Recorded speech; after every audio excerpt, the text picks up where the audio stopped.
Bonjour à tous et à toutes. Aujourd'hui, toute nouvelle vidéo, la première vidéo pour moi de l'année, depuis un bon moment d'ailleurs. Avant tout ça, je voulais tous vous souhaiter une très bonne année, bonne santé et un meilleur vœu. Je sais que ça fait extrêmement longtemps que j'ai pas sorti de vidéo, je m'en excuse. Aujourd'hui, tout nouveau format, on va parler cinéma, jeux vidéo. Là, on va commencer par du jeu vidéo, un peu du rétro gaming. Je vous laisse avec ma nouvelle intro, l'univers de Joris, et place à la vidéo.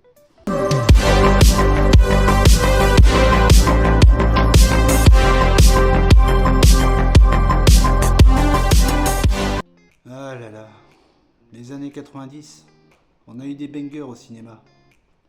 Terminator 2, Le Jugement Dernier, Arme Fatale 3, Mission Impossible ou encore Jurassic Park.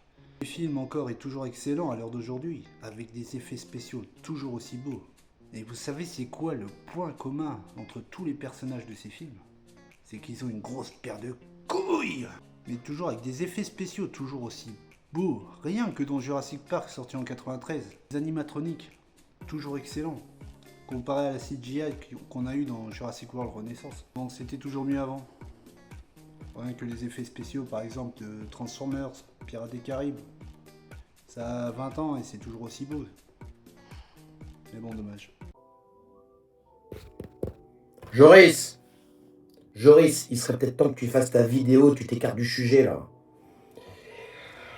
Jojo, qu'est-ce que tu nous fais? Oui, c'est vrai.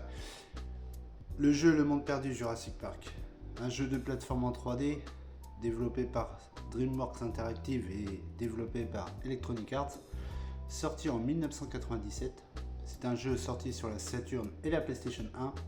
Nous, on va parler de la version PlayStation. C'est un jeu, ma foi, très difficile. J'ai jamais réussi à terminer ce jeu,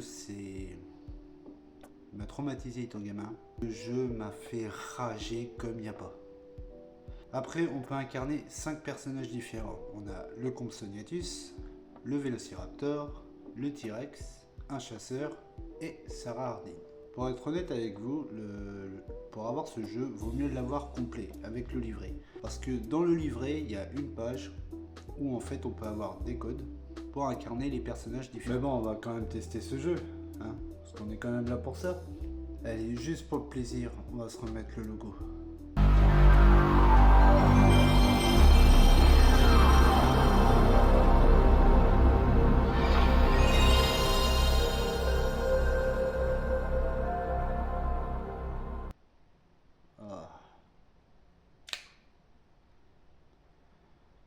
Je m'en lasserai jamais. Encore une fois.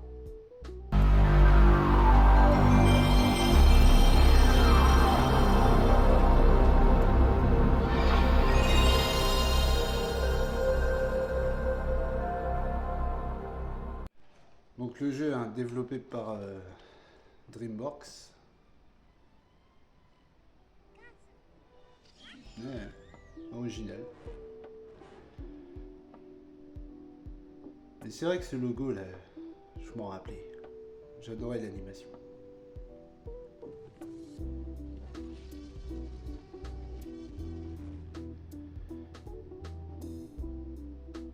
Donc après la difficulté du jeu, c'est vraiment, moi perso j'ai trouvé ce jeu très difficile. Encore à l'heure d'aujourd'hui, je n'ai jamais réussi à finir ce jeu.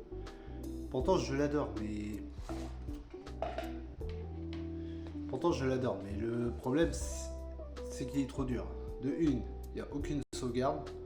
Tu commences le jeu, tu as 3 vies. Tu débutes le jeu, tu incarnes le Compsognathus. Tu fais ta petite vie tranquille sur Isla Sorna, mais tu te fais attaquer par toutes les saloperies qu'il y a sur cette île. Arrivé au niveau 4, tu te retrouves embarqué dans un troupeau de brachiosaures. Obligé d'esquiver. Ah, putain. Après, oh, le niveau du Carnotaur, ce niveau-là, il m'a traumatisé. Allez, non, attrape pas, non, non, putain. Putain, saloperie. qu'après, on peut aussi incarner d'autres personnages, hein, à part le Compsognathus. On a aussi un chasseur, Sarah Harding, le Vélociraptor et le T-Rex. Mais ils ont tous chacun leurs difficultés. Normalement, le Compsognathus c'est le plus simple, mais plus tu avances dans les niveaux, plus ça devient dur. Le chasseur et Sarah, leur point commun, c'est qu'ils ont une arme à feu qui fait tout. Hein, fait mitraillette, lance-flamme, lance-grenade, grappin. Je crois fait fumigène aussi. Donc avec ça, tu butes tout ce qui bouge. Hein, et puis, tu as vraiment une difficulté. Je crois que le niveau le plus dur, c'est celui du T-Rex.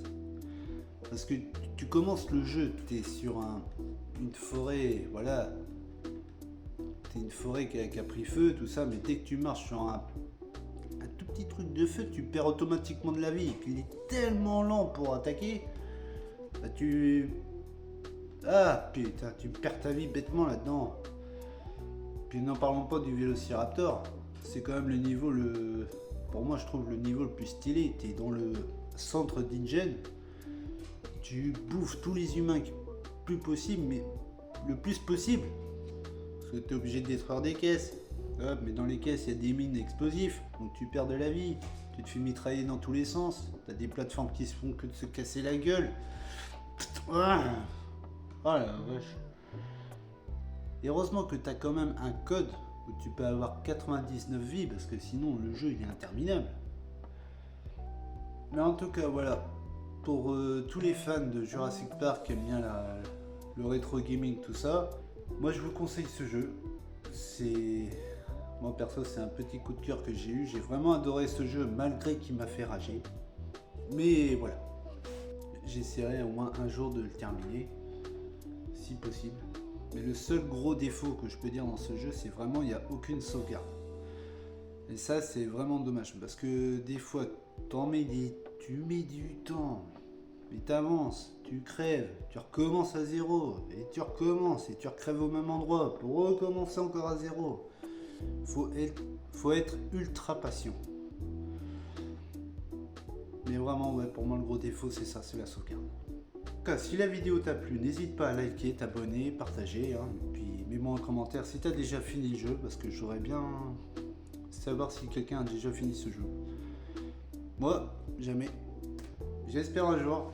Donc, je vous dis à la prochaine. Et pour le prochain jeu, on va parler de Warpath Jurassic Park, qui est aussi un jeu de PlayStation 1. Donc ce jeu-là, je vais le découvrir avec vous parce que je ne connais pas du tout ce jeu. Et je vous dis à la prochaine pour une nouvelle vidéo.